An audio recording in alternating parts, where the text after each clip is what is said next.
on va aller voir ça avec plus de détails. Car idéalement, il y a six modalités pour la contre-attaque. Donc elles sont listées ici.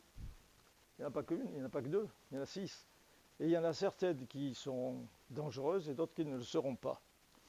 Alors là, sur ce dessin, vous avez la totalité de la soldatesque du système immunitaire, qui est d'une complexité effectivement surprenante.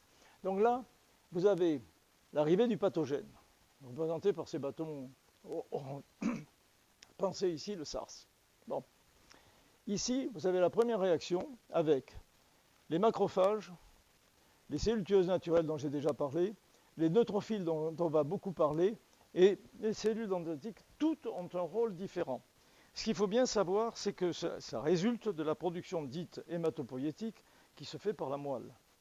Alors, une fois, ça doit toujours passer par les cellules dendritiques, et elles vont envoyer des morceaux, elles vont couper en rondelles l'agresseur rose, là, et elles remettent des rondelles qui seront certaines sélectionnées par les lymphocytes T, ça on les appelle des TCD4, ce sont des T auxiliaires. Eux, ils ne servent qu'à stimuler les lymphocytes B qui déjà disposent depuis des années du stock, mais qui sont naïves.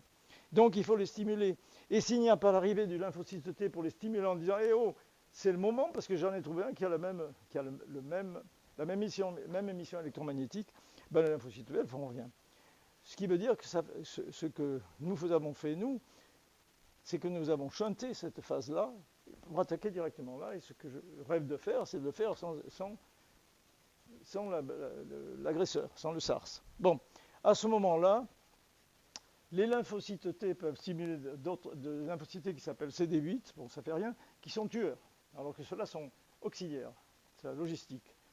Et ceux-là vont aller attaquer spécifiquement. Alors ça s'appelle TCR, c'est une immunoglobuline amarrée, et ça, c'est une immunoglobuline flottante, mettons IgG, avec bien sûr les paratopes sur les terminaisons. Voilà.